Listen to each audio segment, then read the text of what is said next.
Bonjour, 7e jour de notre consécration à Jésus par Marie. Consécration dans la divine miséricorde. On peut dire que ce jour est l'un des plus importants de notre parcours. Pourquoi? Qu'est-ce que la divine miséricorde? Commençons avec l'Ancien Testament, la fête du Yom Kippour. Le Yom Kippour, ou fête des expiations, est la principale fête de l'année.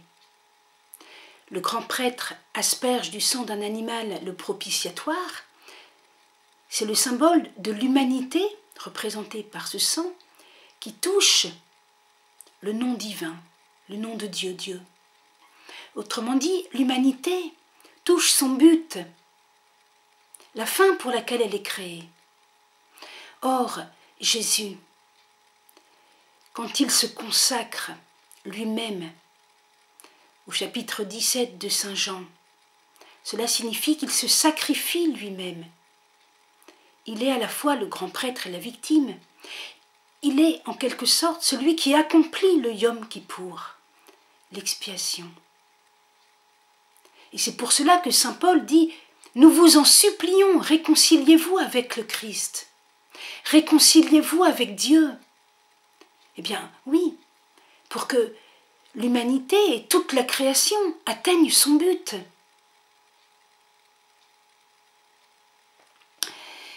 Nous allons faire une prière de consécration qui souligne la perspective de recréation, de reconstruction du bien. La miséricorde, c'est pas n'importe quoi. C'est pas un espèce de truc mou. C'est une reconstruction du bien, une nouvelle création. Déjà, dans l'Ancien Testament, prenez l'histoire de Joseph, le patriarche. Ça commence plutôt mal. Ses frères, ses 11 frères, le jalousent, le vendent comme esclave. Et même avant de le vendre, ils voulaient même le tuer. Et voilà Joseph vendu en Égypte, et comme c'est un homme intelligent, pur, droit, le voilà nommé vizir du pharaon. On pense d'ailleurs que c'était à l'époque des Hyksos. Alors, nommé, si vous voulez, Premier ministre ou ministre de l'économie, il a un songe, ou plutôt il interprète le songe du pharaon, il construit des entrepôts et il permet à l'Égypte, mais aussi au peuple environnant, d'être préservé d'une très grave famine. Et voilà que ses frères, touchés eux aussi par la famine, arrivent en Égypte, et Joseph va leur pardonner. Mais avant de leur pardonner, par un petit stratagème, il leur fait mesurer la gravité de leur faute. Car finalement, leur faute a atteint Joseph et a atteint aussi leur père à tous, qui pensaient que Joseph était mort. Alors par ce petit stratagème, il les amène à prendre conscience. Et quand il sent qu'ils regrettent et qu'ils avouent, alors il pardonne. Il pleure, c'est très émouvant, et puis il s'embrasse. Voyez-vous, nous aussi, chrétiens, dans le sacrement de réconciliation, il faut l'aveu. Et même bien avant qu'il y ait le sacrement de réconciliation, puisque le sacrement, disons, que nous connaissons, finalement, il date des moines irlandais vers le 7e siècle. Mais bien avant la didaché vers l'encens, parlait d'une confession des péchés, le jour du Seigneur, en communauté. Et on retrouve aussi cette idée de confesser les péchés dans la première lettre de Jean ou celle de Jacques. L'aveu, la vérité. Celui qui fait la vérité vient à la lumière. À moins d'être plus ou moins psychotique, le déni, c'est quelque chose de grave. Le déni empêche la réconciliation. Ou il fait faire une réconciliation tout à fait superficielle. Oui, ça va, on n'en parle plus, mais on reste dans le déni et puis ça ne va pas. Le pardon a besoin de vérité. Au moins le plus qu'on peut, dans le respect des personnes. dans le respect. Bon. Alors, voyez aussi que dans le Nouveau Testament, le pardon est reconstruction du bien. Vous voyez, Joseph, il pardonne et puis il sauve ses frères de la famine et puis ça finira bien.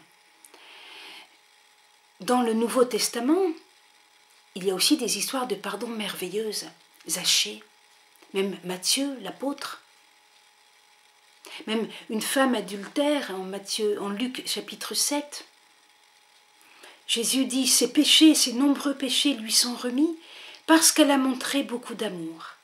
Mais celui à qui on remet peu, montre peu d'amour. Puis il dit à la femme, tes péchés sont remis.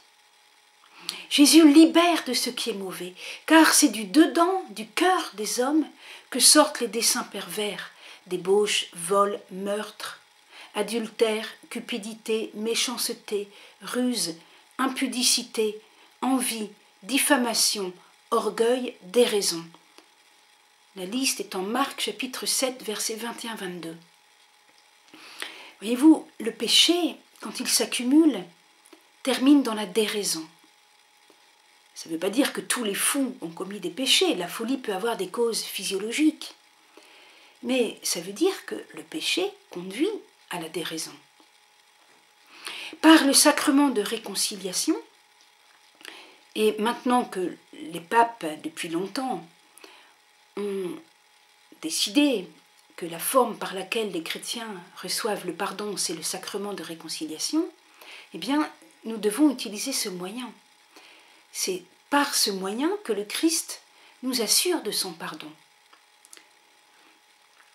Et il nous purifie notre cœur. Autrement dit, c'est une nouvelle création. Mais Jésus nous invite à pardonner à notre tour.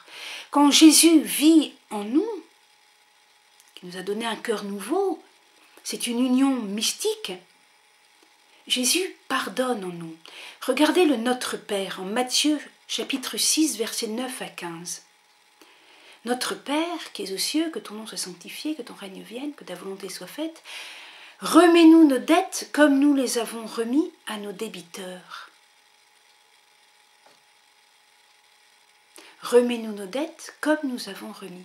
Pardonne-nous comme nous pardonnons aussi à ceux qui nous ont offensés.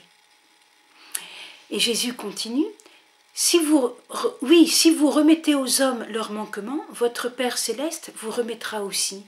Mais si vous ne remettez pas aux hommes, votre Père non plus ne vous remettra pas vos manquements. Voilà.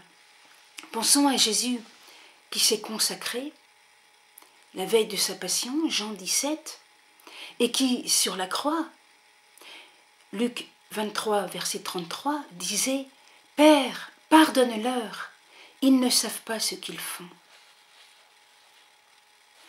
À Saint-Pierre, au moment où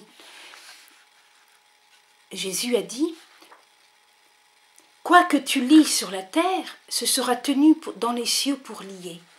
Et quoi que tu délies sur la terre, ce sera tenu dans les cieux pour délier. » Voilà. Prière de consécration. Au nom du Père et du Fils et du Saint-Esprit. Amen. Ô Marie, merci d'avoir accepté de devenir la mère de Dieu. Merci d'avoir donné au monde la présence de Dieu qui vient nous recréer dans son pardon. Ô Marie, Mère de miséricorde, accompagne-moi personnellement pour que je puisse recevoir le pardon de Dieu, que, dans ta douceur maternelle, je puisse prendre conscience de mes péchés, afin de bien les confesser. Je te confie le prêtre qui écoutera ma confession. Attire sur lui le Saint-Esprit, afin qu'il me donne un bon conseil et une pénitence qui me guérisse. Maintenant, la consécration votive, qui est une intercession. Ô Marie, regarde aussi les gens autour de moi, ma ville, mon pays et le monde entier. Combien nous avons besoin d'un souffle de miséricorde pour arrêter les guerres, dépasser les injustices, reconstruire le bien. Amen. Voilà, ces prières ont reçu le nihil obstat et vous pouvez compléter la prière d'aujourd'hui par le chapelet de la Divine Miséricorde, transmis par Sainte Faustine, en lien avec la fête de la Divine Miséricorde qui est le 2e dimanche de Pâques. Merci, au revoir.